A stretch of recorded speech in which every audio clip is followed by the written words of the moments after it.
"If you ever need a daughter, I'm here," she said to the newly widowed millionaire. Michael Thompson stood motionless before the grave, his black suit contrasting with the sunny October afternoon. 3 weeks had passed since his life had completely fallen apart, and he still returned to that place every day, as if his presence could somehow bring back what he had lost forever. It was then that he felt a small hand touch his tear-streaked face. Looking down, he saw a girl about 5 years old, with brown hair tied in 2 braids and wearing a simple but clean beige dress. "You're very sad," she said in a sweet, concerned voice. Michael was surprised. In all his visits to the cemetery, he had never noticed such a young child wandering alone among the graves. "What about you? What are you doing here alone?" he asked, quickly wiping his face with the back of his hand. "I come every day. I live nearby." The girl pointed to a narrow street on the other side of the cemetery wall. "My grandma Grace says the angels like it when we visit those who've passed." "Grace is your grandmother?" "Well, not really my real grandma, but she's taken care of me since I was little. My parents left when I was a baby." Michael felt a pang in his chest. This child, so young, already carried abandonments he at 42 was only beginning to understand. "What's your name?" "Emily. And yours?" "Michael." The girl fell silent for a moment, studying his face with a maturity unusual for her age. "If you ever need a daughter, I'm here," she said then, with the brutal simplicity of children. The words hit Michael like a punch to the gut. He and Jennifer had tried for children throughout their 15 years of marriage. They'd done every treatment possible, consulted the best specialists, but never succeeded. Jennifer used to say maybe fate had other plans for them, but Michael knew how much that absence hurt her. Now she was gone, taken by a stupid, unnecessary car accident, and he was left alone in the world, never having experienced fatherhood. Dear listener, if you're enjoying the story, take a moment to like and especially subscribe to the channel. It helps us a lot as we're just starting out. Now back to the story. "Why did you say that?" he managed to ask, his voice thick. "Because I've seen you crying here a lot. And yesterday, I heard you say out loud that you'd never have a daughter. I don't have a mum or dad, so I thought maybe we could help each other." Michael was stunned. He didn't remember speaking aloud during his visits, but apparently he'd voiced his thoughts without realizing it. And this child had been there observing and listening to his most vulnerable moments. "You can't go around offering to be strangers' daughters, Emily. That's dangerous." "But you're not a stranger. I've talked to you lots of times." Michael thought quickly and realized it was true. Over the past few days, he'd exchanged a few words with the girl when she appeared among the graves. Nothing deep, just greetings and small comments about the weather or the flowers she sometimes carried, but he hadn't noticed she'd been mapping his pain. "Where's your grandma Grace now?" "At home resting. She cleans houses overnight and sleeps in the afternoon. That's why I can come here alone." "And does she know you talk to people at the cemetery?" Emily lowered her head, revealing it was their little secret. "She'd worry." Michael looked around and realized they were truly alone in that section of the cemetery. The afternoon was fading, and the last visitors had already left. He felt a sudden responsibility for that child who offered to fill the void in his life with a generosity he didn't deserve. "I'll walk you home. Your grandmother must be worried if you're late. She'll still be asleep for 2 more hours, but it's okay, you can walk me if you want me." They walked in silence along the dirt paths of the cemetery until they reached the main gate. Outside, Michael could see the neighborhood where Emily lived more clearly. It was a simple area with small houses and unpaved streets, very different from the gated community where he had his mansion. "It's over there." Emily pointed to a little house painted light blue with a small porch in front. As they walked, Michael noticed the girl greeting several neighbors along the way. Everyone seemed to know her well and treated her with affection, but there was also a look of pity on the faces of the adults who watched her pass by. "Emily has had a hard life," said Mrs. Susan, a woman who was watering plants at her doorstep as they passed. Her mother was a troubled young woman, mixed up with the wrong crowd. She disappeared when the girl was just 2. The father never showed up. And Grandma Grace? Grace isn't family. She was just a neighbor, but she couldn't bear to see the child go to a shelter. She does her best to care for her, but it's tough. She's over 60 and works overnight just to support them both. Michael felt a tightness in his chest. That child who had offered to be his daughter was living in far greater vulnerability than he'd imagined. When they reached Grace's house, Emily invited him to wait on the porch while she fetched a glass of water. The house was extremely simple but clean and tidy. Through the slightly open door, Michael could see few pieces of furniture, all very old, but everything was arranged with care. "Would you like to meet my Grandma Grace when she wakes up?" Emily asked, handing him the glass of water. "Maybe another day. I need to get home now." "Will you come back to the cemetery tomorrow?" Michael hesitated. Since losing Jennifer, those daily visits had become a painful but necessary obsession. It was the only place where he still felt connected to her. "Probably. Then I'll see you there. I always go in the late afternoon when everyone's already left." On his way home, Michael couldn't get Emily out of his mind. There was something about that child's serenity that both unsettled and comforted him. She'd endured abandonment that would scar anyone forever, yet she carried a sweetness and wisdom that seemed impossible for her age. When he arrived at his home in the gated community of Oak Hills Estates, Michael was greeted by Martha, the housekeeper who'd worked for him for over 10 years. She was clearly worried. "Mr. Michael, you're coming home very late. You didn't even eat properly again." "I'm not hungry, Martha. I know it's hard, but you must take care of yourself. Mrs. Jennifer wouldn't like seeing you like this." Michael went straight upstairs to the bedroom he'd shared with Jennifer for so many years. Everything remained exactly as she'd left it. The perfumes on the dresser, the books on the nightstand, even the coffee cup she hadn't finished the morning of the accident. That night, for the first time in weeks, Michael couldn't sleep, thinking only of Jennifer. The image of Emily offering to be his daughter wouldn't leave his mind. There was something deeply touching yet unsettling about that gesture from a child who barely knew him. The next day, Michael tried to focus on work. His construction company was going through a rough patch with several projects delayed due to his constant absence since the accident. His partners, Robert and David, had been pressing him to be more present. "Michael, we understand you're going through a tough time, but the company needs you," Robert said during a tense meeting. "We have deadlines to meet and clients breathing down our necks." "I know. I'm trying to get myself together."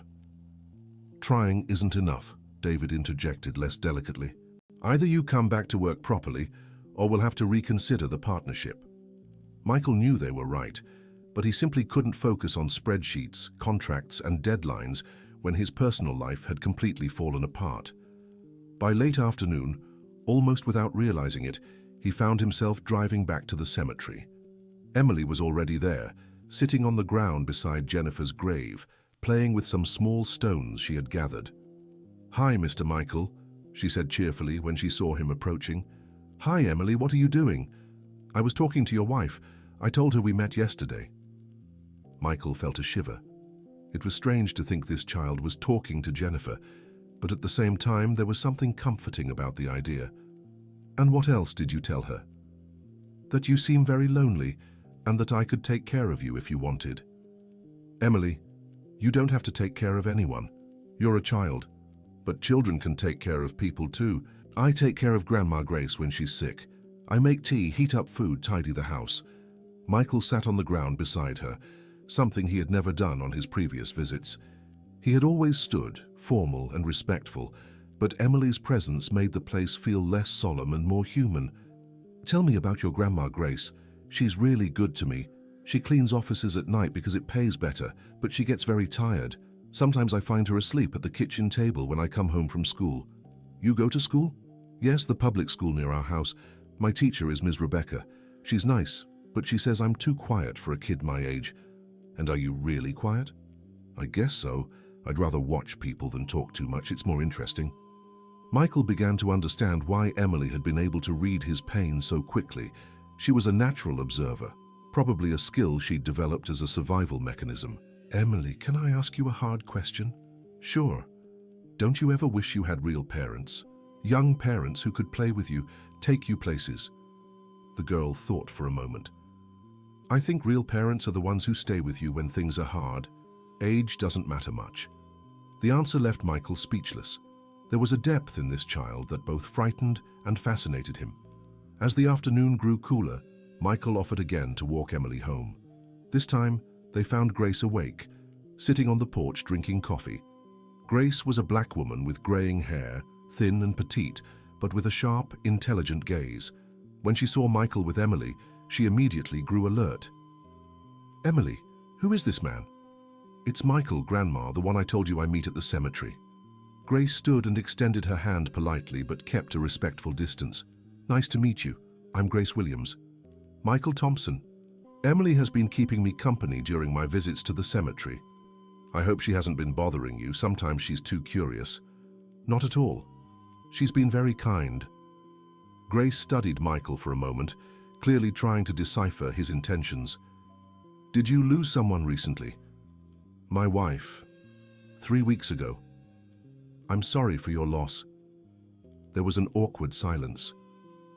Michael noticed that Grace was uncomfortable with the situation, but he also saw that she treated Emily with genuine motherly affection. "I should probably get going," Michael said. "I just wanted to make sure Emily got home safely." "That was very kind of you." As Michael was saying goodbye, Emily ran up to him and handed him a small drawing she had made that afternoon. "This is for you. I drew you and me talking at the cemetery." Michael looked at the drawing. It was simple, done with colored pencils, but there was something touching about how Emily had depicted the two of them. Him, very tall and sad, her very small but smiling, and between them, little hearts floating in the air. "Thank you, Emily. I'll treasure it. See you tomorrow?" Michael glanced at Grace, who gave a slight nod. "See you tomorrow." Dear listener, if you're enjoying the story, don't forget to like and especially subscribe to the channel. It really helps us who are just starting out. Now continuing, that night Michael placed Emily's drawing on his nightstand next to the photo of Jennifer. It was the first new thing he had brought into the room since the accident, and for some reason, it didn't feel like a betrayal of his wife's memory. The following days settled into a routine. Michael worked in the mornings, trying to put his business affairs in order, and in the late afternoon, he went to the cemetery where he always found Emily waiting for him. She had become his constant companion in those moments of grief, and he found that her presence made the pain more bearable. During their daily conversations, Michael got to know Emily's life better. She was an excellent student at school, loved to draw, and had an impressive memory for details. He also learned that she and Grace lived on very little, surviving mostly on what Grace earned cleaning offices. "Grandma Grace sometimes worries because she can't afford to buy me new shoes," Emily shared one day, showing him the worn-out sneakers she wore. "But I told her it's okay. As long as I can walk, they're fine." Michael was moved by the girl's maturity, but also angered by the precariousness of their situation. "Emily, would you like me to help you both with some things?" "What kind of things?" "I don't know. Maybe new clothes, shoes, or help with the household bills." Emily thought for a moment. "You'd have to talk to Grandma Grace. She's proud and doesn't like accepting help from people she doesn't know well. Does she know me well?" "Not yet, but she could get to know you better if you wanted." Michael realized he was being invited to become more deeply involved in their lives, and the idea both frightened and intrigued him. A few days later, Michael decided to have a more serious talk with Grace. When he took Emily home, he asked to speak with her privately. "Mrs. Grace, I'd like to talk about Emily." "What about her?" "I've noticed you're facing some financial difficulties, and I'd like to help in some way." Grace stiffened immediately. "Mr. Michael, I appreciate your concern, but we don't need charity." "I'm not offering charity, I'm offering help. Emily has been very important to me during this difficult time, and I'd like to give back." "How has she been important?" Michael took a deep breath. There was no way to explain without sounding odd. "Since my wife passed, I've been very lost. Emily gave me a different perspective on life. She helped me see that I can still have purpose. Mr. Michael, you seem like a good man, but Emily is just a child. She can't carry the weight of giving purpose to an adult's life." "I understand that, and that's exactly why I want to help. I want her to have every opportunity she deserves." Grace remained silent for a few minutes, clearly torn between pride and practical necessity. "What exactly are you proposing?" to allow me to cover some of her basic needs, clothes, shoes, school supplies, maybe even a better private school. And in return? Nothing in return. Just the joy of knowing I'm helping a special child. Mr. Michael, do you have children? No. My wife and I tried for years, but we never could. Grace nodded understandingly. I'll think about your proposal, but it would have to be completely transparent, with receipts and accountability. Of course. I wouldn't want it any other way. When Michael left Grace's house that night, he felt he had taken an important step. He didn't yet know where this relationship was heading, but for the first time since losing Jennifer, he felt his life might have new meaning. However, not everything would be as simple as he imagined. The next morning, Michael received an unexpected call from his brother-in-law, Stephen, Jennifer's younger brother. Michael, we need to talk. About what, Stephen? About your recent activities. People are saying you've been getting involved with strangers. Michael grew irritated. Stephen had always been a troublemaker, and he wasn't in the mood for his drama. I don't know what you're talking about. I'm talking about you going to the cemetery with a child who isn't yours. People are talking, Michael. What people? People who care about our family's reputation. Jennifer is barely gone, and you're already causing a scandal. Michael felt anger rising. Stephen, you have no idea what you're talking about. And frankly, my life is none of your business. Jennifer was my sister. Anything involving her memory is my business. Jennifer's memory is being honored in the way I see fit. By getting involved with strange children? That's not appropriate, Michael. It's sick. Michael hung up without responding. He was furious, not just at Stephen's insinuations, but at the realization that his friendship with Emily could be misinterpreted by ill-intentioned people. That afternoon, when he went to the cemetery, Michael was visibly upset. Emily noticed immediately. You seem different today. I'm fine, Emily. No, you're not. Did something bad happen? Michael hesitated. He didn't want to involve a child in adult problems, but he also couldn't lie to her. Some people don't understand our friendship. Why? Because they think it's strange for a grown man to be friends with a child. Emily grew thoughtful. Do they think you're a bad person? Some might. But I know you're not, and Grandma Grace knows too. How do you know? Because bad people don't cry for real at the cemetery, and bad people don't walk kids home to make sure they get there safely. The simplicity of Emily's logic reassured Michael, but he knew the problem wasn't resolved. Emily, maybe it's best if I don't come here for a few days. Because of what people are saying? Yes. But if you stop coming, they win, and they don't even know our story. Michael looked at this 5-year-old girl, speaking with the wisdom of someone much older, and wondered how she had developed such clarity about human complexities. You're right, Emily, but sometimes doing the right thing isn't easy. My Grandma Grace always says if it were easy, anyone could do it. That night, Michael had a long conversation with Martha, his housekeeper. She had known Stephen for years and understood how difficult he could be. Mr. Michael, that boy has always been jealous of you. First because Mrs. Jennifer chose you over the suitor he had recommended.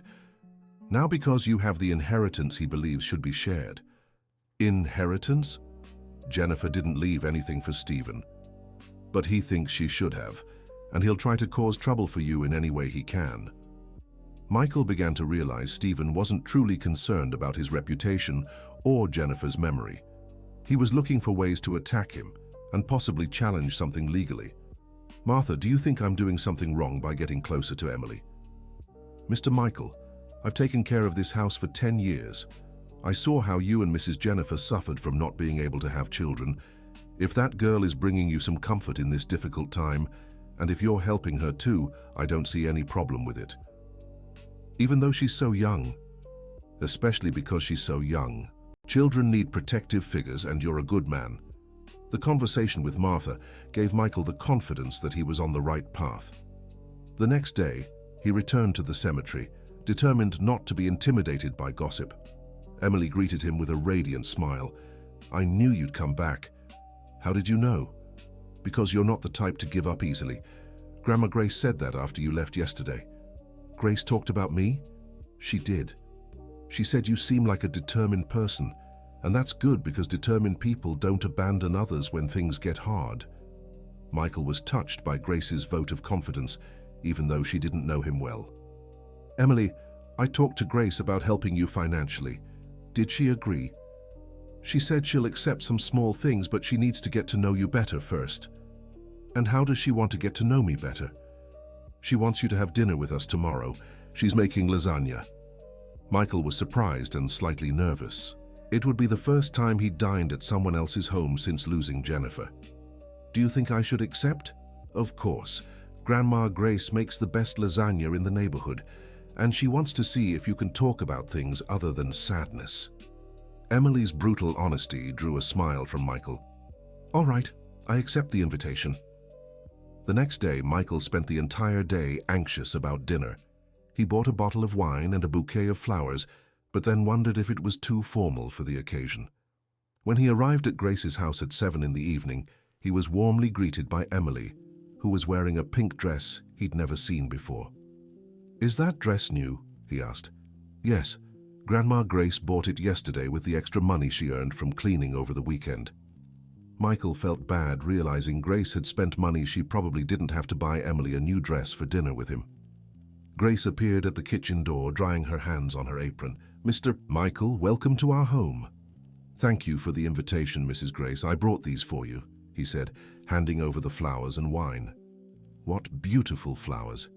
Emily, put them in a vase with water. You can save the wine for another time. We don't drink alcohol here. Michael felt embarrassed for not considering that earlier. The inside of the house was even simpler than he'd imagined. The living room and kitchen were practically one space, with a small table for 4, an old but well-kept sofa, and a small TV in the corner. Despite its simplicity, everything was impeccably clean and organized, with small touches of care scattered throughout. Well-tended plants, photos of Emily at different ages stuck on the fridge, and delicate embroidery covering the sofa cushions. Please, have a seat. The lasagna is almost ready. During dinner, Grace proved to be an excellent cook and an engaging conversationalist. She told him about her life. She had worked for decades as a seamstress in a textile factory, but when the factory closed down when she was 55, she had to reinvent herself and started working in cleaning. That's when she moved to that neighborhood and met Emily's mother. Amber was a lost girl, Grace said. Too young, she got involved with the wrong man, got pregnant, and was abandoned.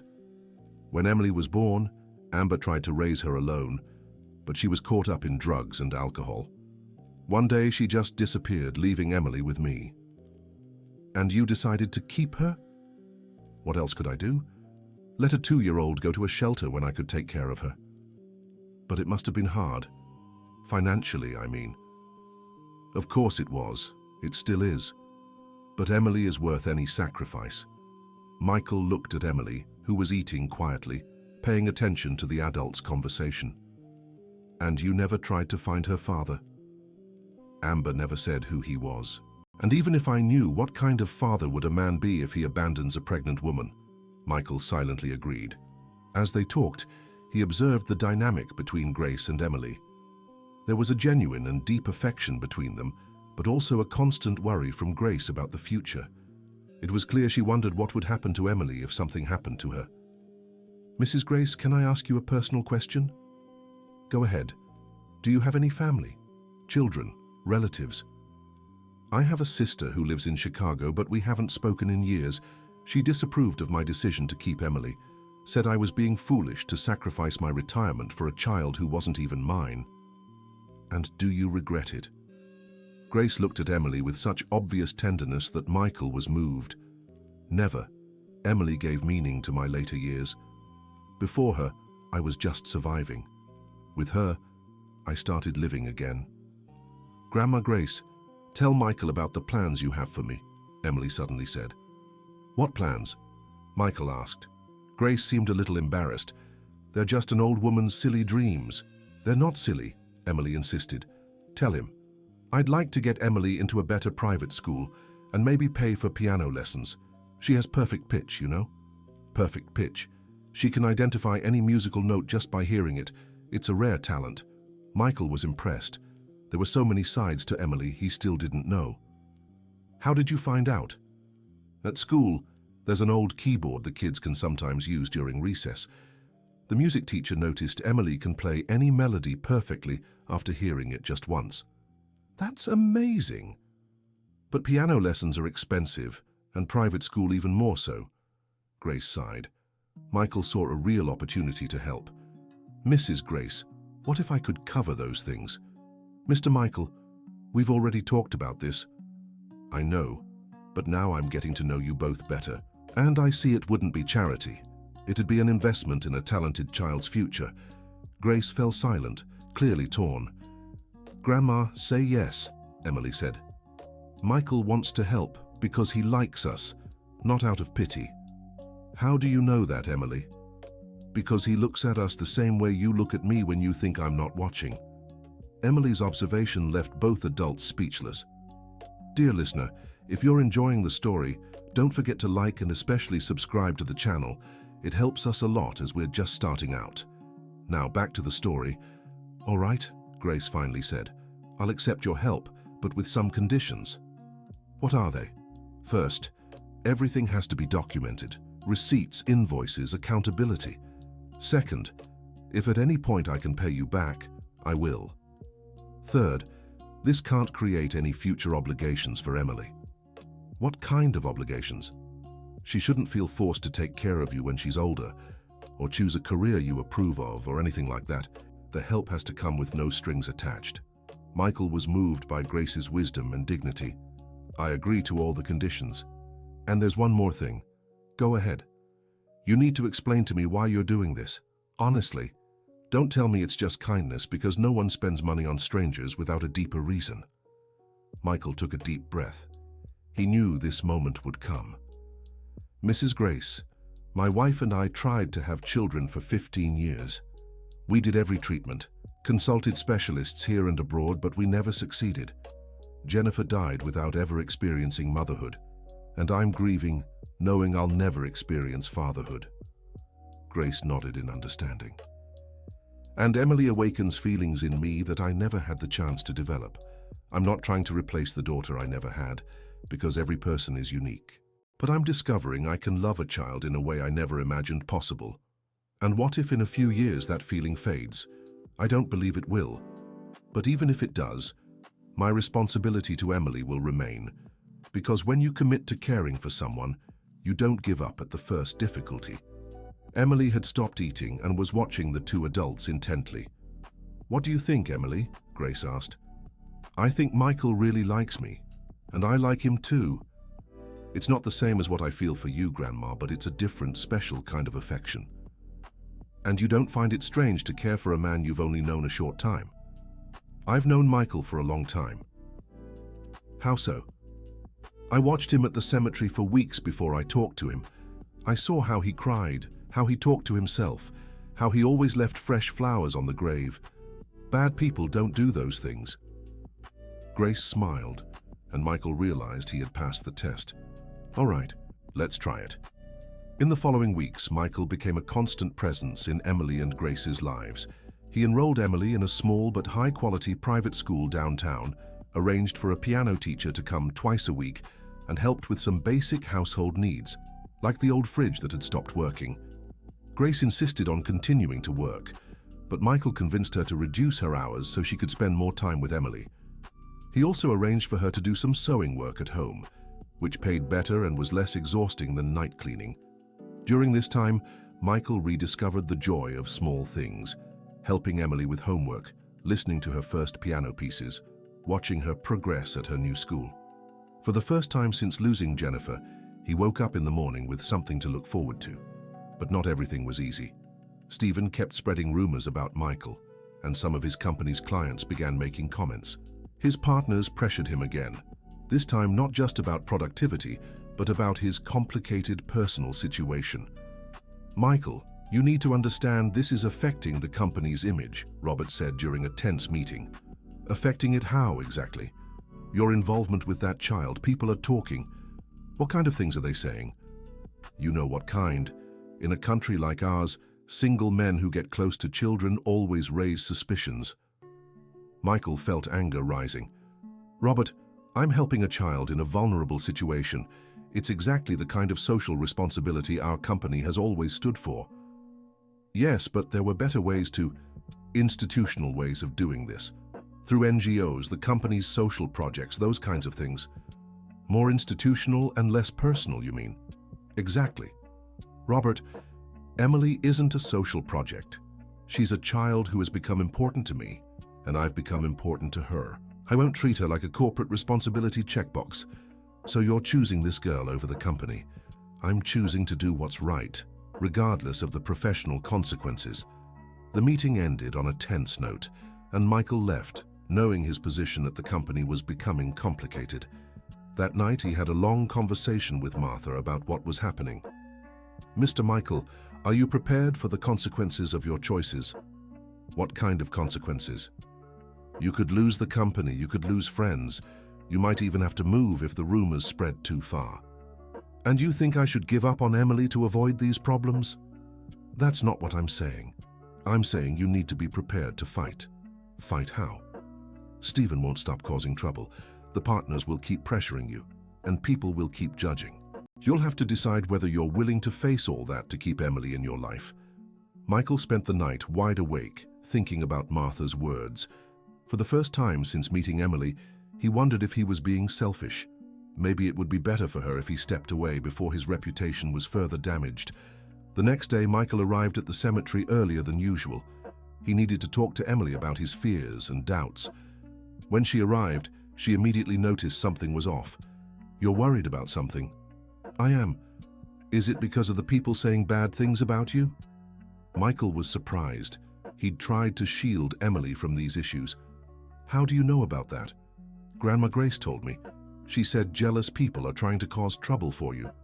And what do you think about that? I think people who talk badly without knowing the truth are ignorant. But do you understand this could bring difficulties for all of us? I do.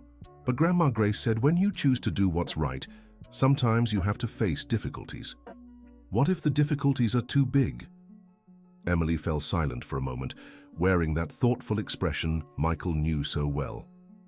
Michael, can I ask you something? Of course. If you knew taking care of me would bring problems, would you still have met me? The question caught him off guard. Why do you want to know that? Because if the answer is no, then you care more about the problems than me. And if the answer is yes, then the problem shouldn't change anything now. Once again, Emily's crystal-clear logic left him speechless. The answer is yes, Emily. I would have met you even knowing the problems. Then why are you thinking of giving up now?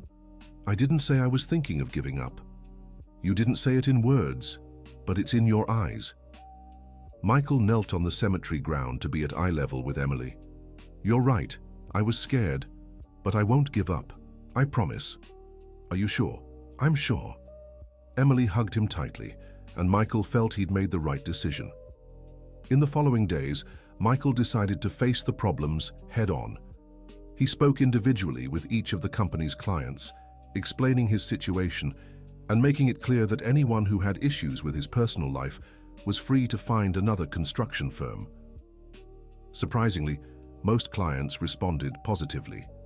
Many even praised his stance, saying they preferred doing business with someone who showed character and social responsibility. With the partners, the conversation was harder.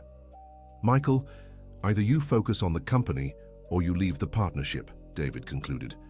If that's how you see the situation, I'd rather leave. Are you serious? Completely serious. I'll sell my shares and start my own company. Robert and David were shocked. They hadn't expected Michael to go this far. Michael, it doesn't have to be like this. We can find a middle ground. There is no middle ground when it comes to people who matter to you. Either you accept that Emily is part of my life, or I walk away. And if you leave, do you really think you can run a company alone? I'll figure it out. But I'd rather try and fail than give up what's right. The news of Michael leaving the company spread quickly through Chicago's business circles. Many suppliers and clients reached out to him to understand what was happening. When they heard the full story, Several offered to keep working with him regardless of the new company. Some even said they admired his courage for prioritizing human values over profit. Within weeks, Michael had enough groundwork to start his own construction firm. He rented a small but well-located office and began working alone, with the help of a few employees who chose to leave the old company to follow him. During this transition, Emily became his greatest source of motivation. On the toughest days, when finances were tight and challenges seemed insurmountable, just seeing her at the cemetery restored his perspective. "How was your day, Michael?" she always asked. "Hard, but I'm managing.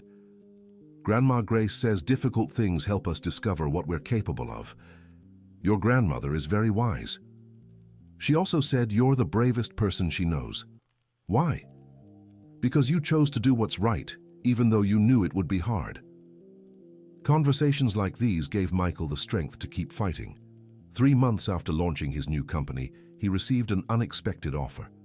A group of investors had learned about his story through a local newspaper article on social entrepreneurs and wanted to learn more about his work. The article had been written by a journalist who heard the story from a teacher at Emily's school.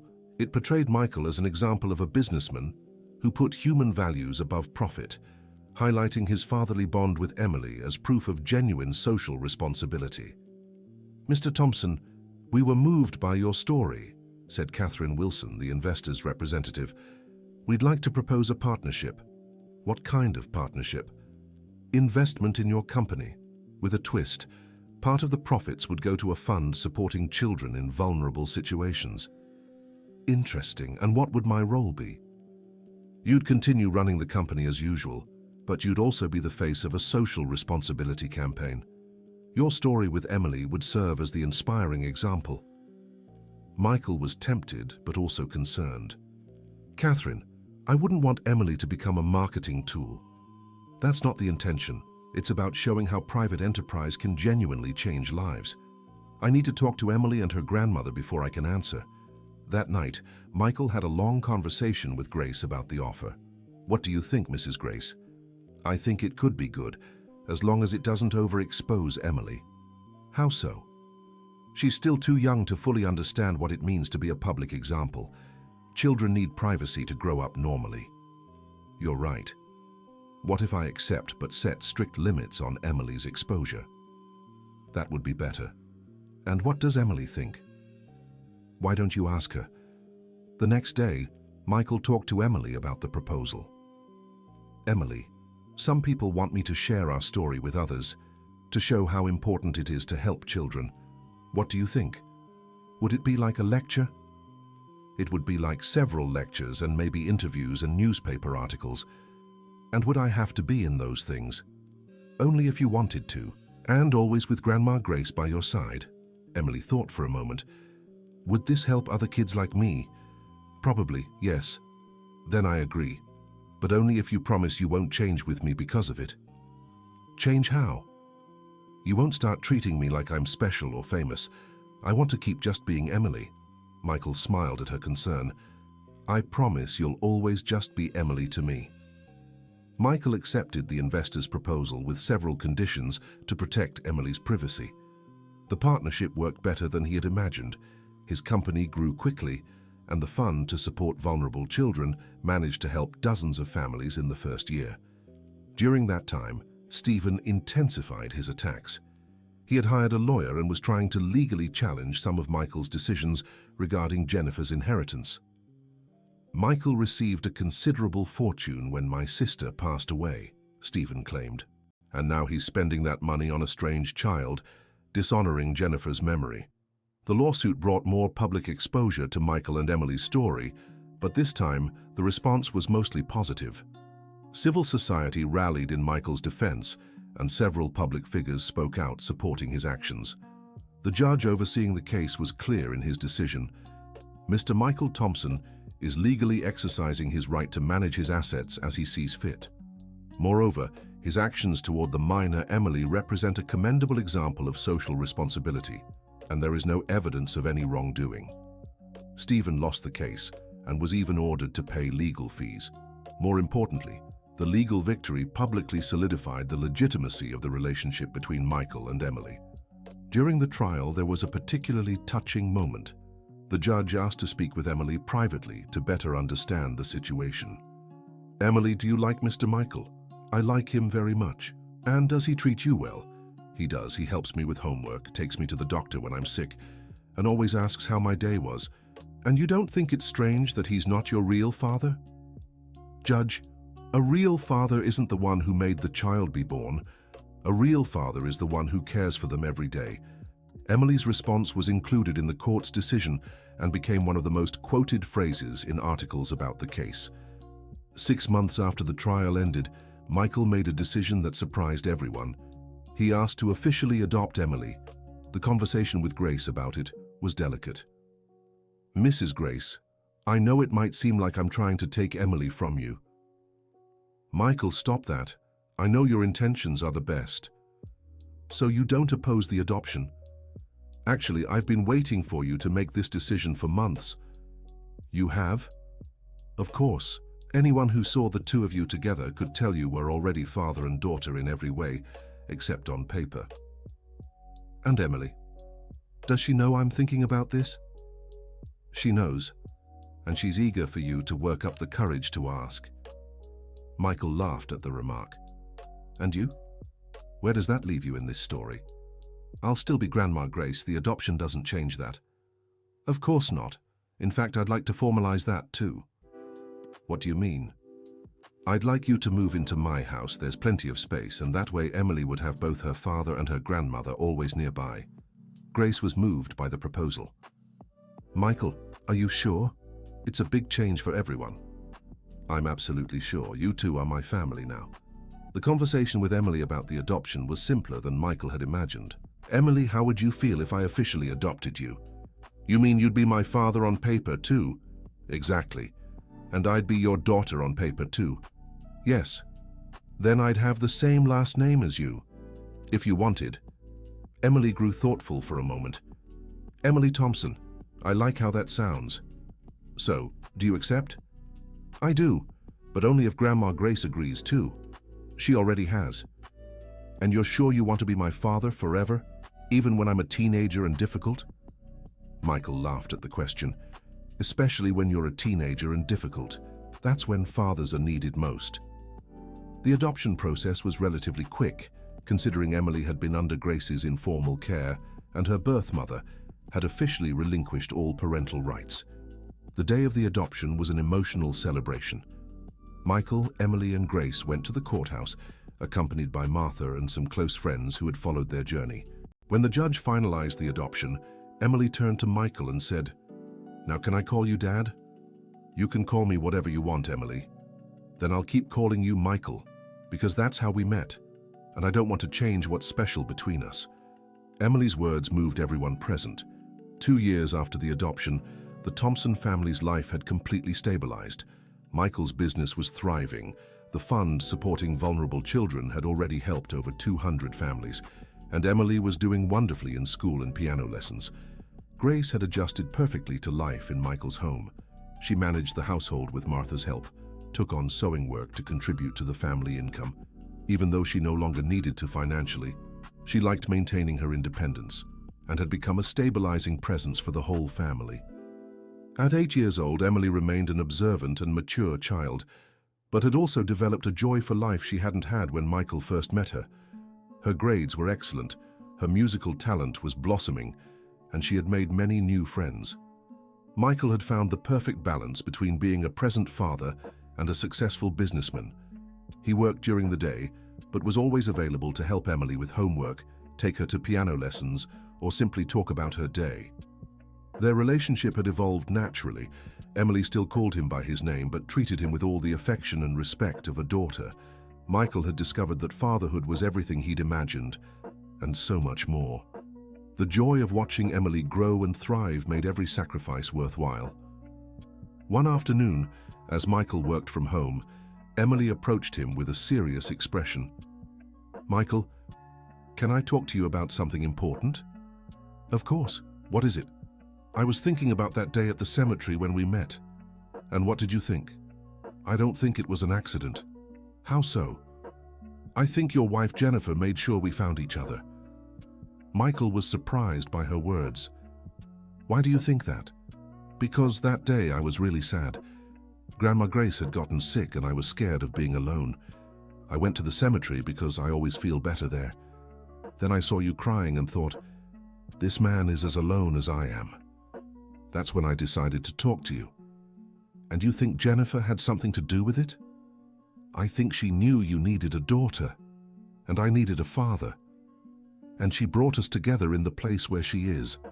Michael was moved by Emily's interpretation. And what do you think Jennifer would think of us today? I think she'd be happy, because you're no longer alone and sad, and I'm no longer afraid of the future. Emily, would you like to visit Jennifer's grave with me someday? I've already gone many times by myself. Really? Yes. I go there now and then to talk to her and tell her how we're doing. I thank her for making you find me. Michael was deeply touched to learn that Emily maintained this personal connection with Jennifer's memory. And what do you tell her? I tell her about school, about piano lessons, about the things we do together. And I always end by saying we're taking good care of each other.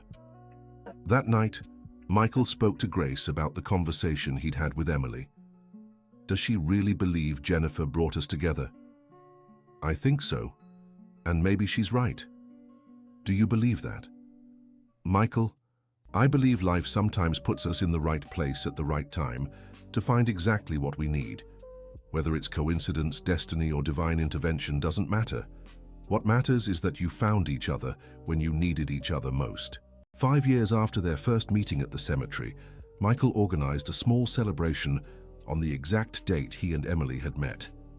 He prepared a special dinner at home with Grace, Martha, and some close friends who had followed the family's journey in attendance. During dinner, Michael gave an emotional speech. Exactly 5 years ago, I was a completely lost man. I had just lost my wife and didn't know how to go on living. That's when a brave 5-year-old girl offered me something I didn't even know I needed, a family. Emily didn't just fill the emptiness in my life. She taught me that family isn't about blood or legal roles. It's about choosing to be present in someone's life every day in good times and bad. Today, our family is proof that love can blossom in the most unlikely circumstances, and that sometimes the best things in life come when we least expect them. Emily, now 10 years old, stood up and responded, Michael, you always say I saved you that day at the cemetery, but the truth is you saved me too. Before I met you, I didn't know what it was like to have a real father. Now I know a real father is someone who chooses to love you every day, even when you're not perfect. Thank you for choosing to love me, and thank you, Grandma Grace, for taking care of me until Michael found me. You're the best family anyone could ask for. Everyone present was moved by Emily's words.